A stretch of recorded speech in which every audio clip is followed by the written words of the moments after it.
Punta lang tayo sa Chrome. And then, open lang po natin yung Panda Helper. And search lang natin yung Panda Helper. Then, download app.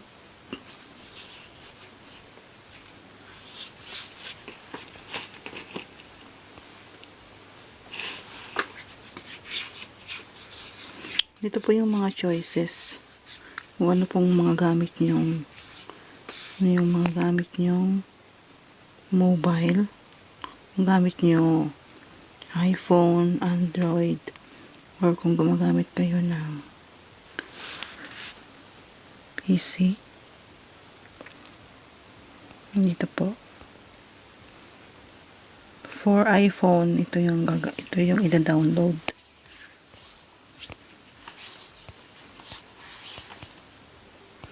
Dahil mobile, Android ang ginagamit natin. So, ito ang ating tatapikin. Android helper. Yan.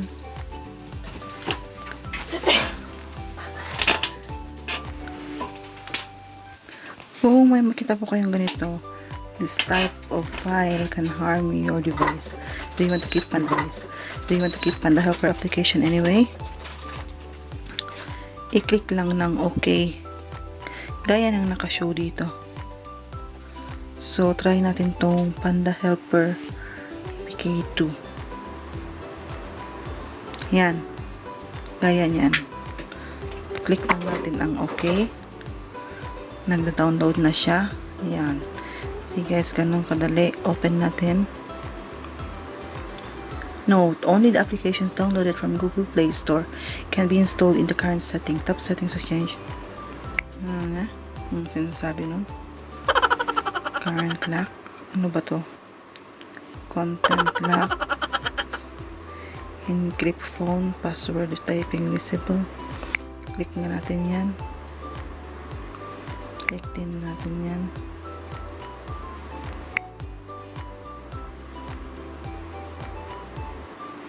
Okay, next. Install.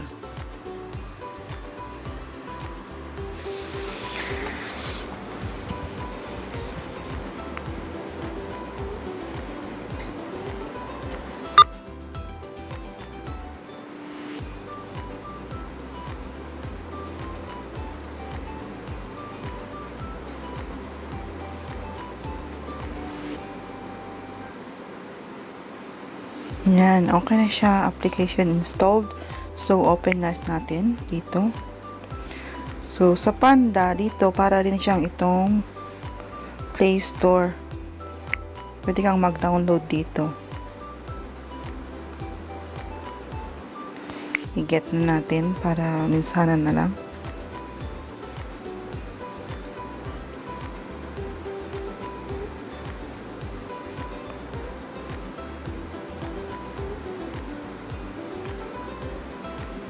Downloading and successful. Do you want to install an update to this existing application? Your existing will be lost later. All.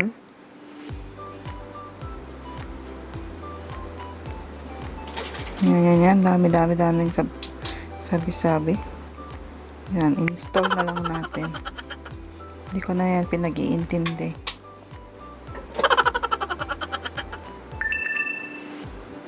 Oh. Okay. Allow. Lobat na tayo.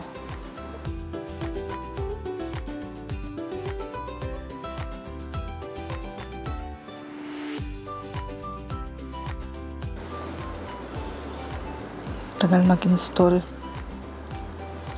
So guys, madali lang tong i-install tong Panda Helper. Madali rin itong gawin para matanggal na po yung ating watermark sa ating mga videos. Para magmukhang kape-kape muna.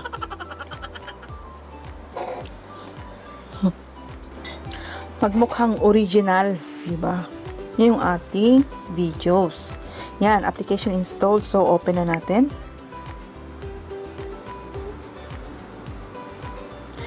Then, dito tayo sa MOD. Hindi ko alam kung ano yun. Basta, yun. MOD. Portal. Oh no. Yun ba yun? Hindi. Try natin mag-search. Search for Kinemaster. Search. Ayun. Dito. Unlock note. Support. Doon pala siya. Doon. Mag-search ka lang. I-get din natin. So, doon na. Download. Go to Twitter. Kasi siguro, partner to ng Twitter. Kaya, pag ayaw mong i-download o kung may Twitter ka na, download the app or not now, pwede lang din. Okay? Yan. Yung mga sinasabi ng Panda Helper. Nagda-download na po siya.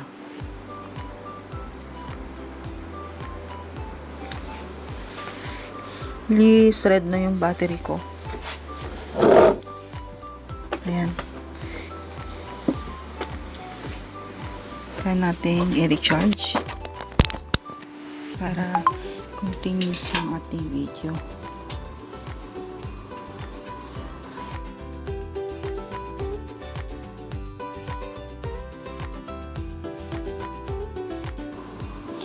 Yay! Successful na tayo.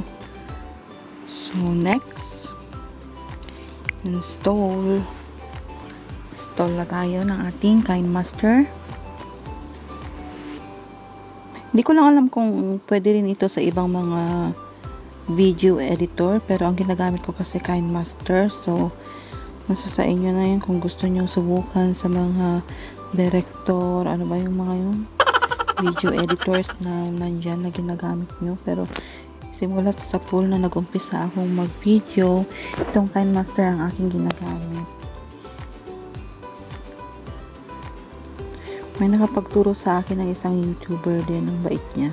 Hindi ko na maalala ang pangalan, pero siyang nagturo sa akin kung paano ko gawin. Nagtanong ako sa kanya kasi nakikita ko sa mga videos niya, puro lang mga phone ang gamit niyang pang-film, pero wala siyang watermark. Noon kasi kailangan ko pang mag-download ng application for removing watermark.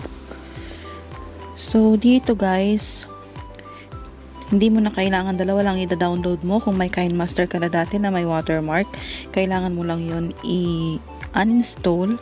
Then pagkatapos, una mong i-download tong Panda Helper, at doon mismo sa Panda Helper, doon ka mag-download ng Kinemaster.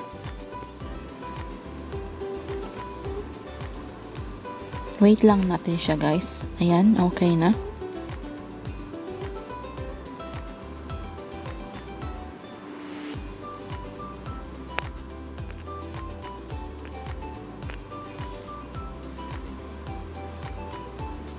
Ayan, so open na natin. Try natin kung gumagana.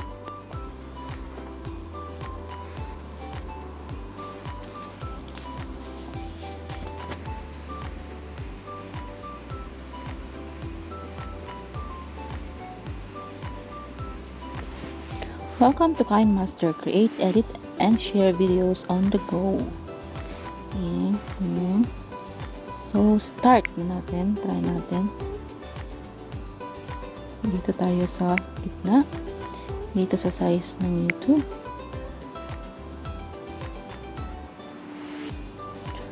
Okay, try natin sa media.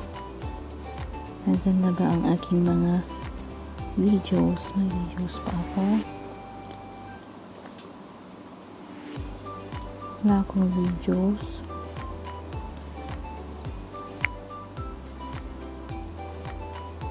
Ayan, try natin to. Ayan guys, wala na siyang Kinemaster dyan. Diba? Diba ang galing? Ayan, try natin. Yay! Wala na. Yan guys. Sana nakatulong ako sa inyo. Please don't forget to click like and subscribe to my channel. Thank you.